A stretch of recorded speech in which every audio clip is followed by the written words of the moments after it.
হয়ে যায় লঙ্কা, সে হয় রাবণ। ক্ষমতার স্বাদ আর অর্থের স্বাদ যখন মিশে যায় তখন স্বৈরাচার হয়ে যায় আমের আচার, তখন আর স্বৈরাচার থাকে না। আওয়ামী লীগ স্বৈরাচারের 23 সালের প্রস্তাবিত এই চট্টগ্রাম বন্দরকে কেন আরেকটি কোম্পানির হাতে তুলে দেওয়া হচ্ছে? বিভিন্ন ধরনের পেশিবাদের এজেন্ট এখনো বাংলাদেশের বিভিন্ন সেক্টরে বসে আছে। অনতি বিলম্বে তাদেরকে ওই জায়গা থেকে দূরে সরিয়ে দেওয়ার সেই প্রস্তাব জানাচ্ছি এবং তীব্র নিন্দা জানাচ্ছি। করিডোর নিয়ে কথা হয়েছে। জাতিসংঘ যখন বলেছিল মানবাধিকারের কথা বলে সর্বপ্রথম এর বিরোধিতা করেছিল মায়ার মা। এই চট্টগ্রাম বন্দরকে বিদেশিদের হাতে দেওয়া যাবে না, দেওয়া যাবে না।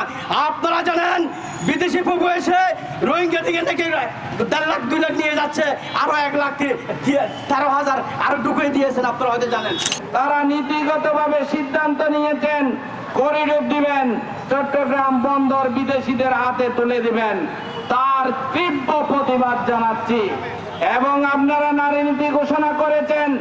এই দেশে লক্ষ লক্ষ আলেম যে নারী নীতির মধ্যে কোরআন সুন্নাহ বিরোধী আইন আপনারা সংযোজন করেছেন। অত্যন্ত সেনসিটিভ, সেটা হলো নারী বিষয় সংস্কার কমিশনের প্রস্তাবগুলো। সেদিন থেকে রোহিঙ্গারা ফিরে যায় নাই, সেদিন থেকে আজকে পর্যন্ত। সেই যে 78 সালে কয়েক হাজার এসেছিল, পরবর্তীতে 18 সালে কয়েক লক্ষ আসছে, একের পর এক আসছে, কিন্তু তাদেরকে ফিরে নেওয়ার কোনো পদক্ষেপ হচ্ছে না। বাংলাদেশের ভূখণ্ডে তারা অসংখ্য অপরাধ সংগঠিত করছে।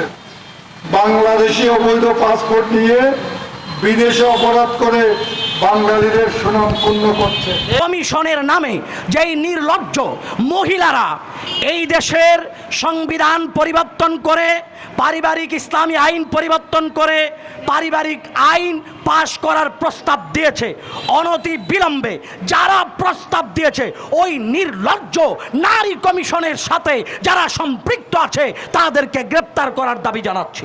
কারণ ওনাদের প্রস্তাব ইসলামের সাথে পুরোপুরি সাংঘর্ষিক। ওনারা একটা প্রস্তাব রেখেছেন এই দেশের যৌনকর্মীকে পেশা হিসেবে স্বীকৃতি দেওয়া হোক।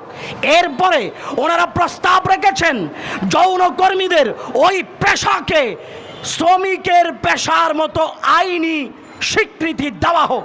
তাইলে বোঝা যায় যেই দেশে 90% মুসলমান শরীয়তের ভিত্তিতে দেশের আইন পরিচালিত হয়, কিংবা মানুষের জানমালের নিরাপত্তার চেষ্টা চালানো হয়, সেই জায়গায় যেখানে পতিতালয় এবং যৌনকর্মীকে নিরপরাধ স্বাধীন এই আইন পাশ করার জন্য প্রস্তাব রাখে, বোঝা যাচ্ছে এই ধরনের প্রস্তাবের দ্বারা এই দেশের কোটি কোটি নারী সমাজকে তারা হেয় প্রতিপন্ন লাঞ্ছিত করেছে।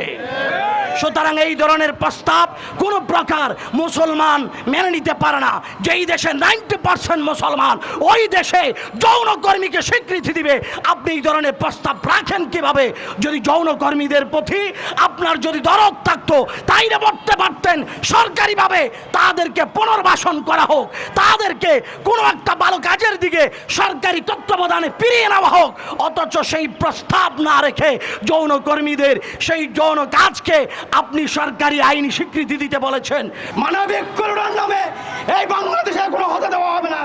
আপনারা জানেন আমরা সরকার দেখেছি, আমরা তত্ত্বাবধায়ক সরকার দেখেছি, আপনারা দেখেছেন যে কোনো দলের একটা নাকের সুদায় দিয়েছেন।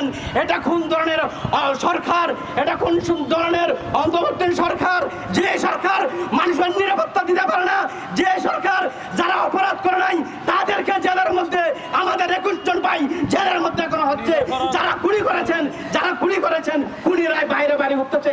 এটা কোন ধরনের সরকার? আমার মনে হয় এটা হিজরা সরকার, এটা মানুষের সরকার নয়। সরকারকে আমি পদত্যাগ করার জন্য অনুরোধ আহ্বান জানাচ্ছি স্বরাষ্ট্রমন্ত্রীকে। আপনি একজন শিল্পীর জন্য মারতে পারেন, কথা বলতে পারেন, একজন কিন্তু নিরপরাধ একজন মসজিদের ইমাম রইসুদ্দিন ভাইয়ের কথা আপনার স্মরণ নাই। করেছে আমি হব বেশ্যা, দিতে হবে আমার ইচ্ছা। এটা দেখে আমার খুব লজ্জা লাগছে। যারা এই কাজ করতে চায় তাদের লাইসেন্স চাই, অনুমোদন চাই, পেশা হিসেবে স্বীকৃতি চাই। তারা থাইল্যান্ড চলে যেতে পারে, তারা অনেক টাকার মালিক, এটা থাইল্যান্ডে স্বীকৃতি দেওয়া আছে। তারা ওখানে গিয়ে পুনর্বাসিত হতে পারে। পৃথিবীর বিভিন্ন দেশে এটাকে পেশা হিসেবে স্বীকৃতি দিয়েছে। তারা ইচ্ছে করলে সেখানে গিয়া নিজেরা পুনর্বাসিত হতে পারে, আমরা আপত্তি করবো না। কিন্তু আমাদের দেশের মা বোনদেরকে নিজেদের নামে এই কথাটা লেখা, এই লজ্জাজনক পরিস্থিতি থেকে আমরা পরিত্রাণ চাই। আমরা বলতে চাই, আমাদের কথা স্পষ্ট, অবিলম্বে নারী কমিশনের অবৈধ সিদ্ধান্ত বাতিল করতে হবে।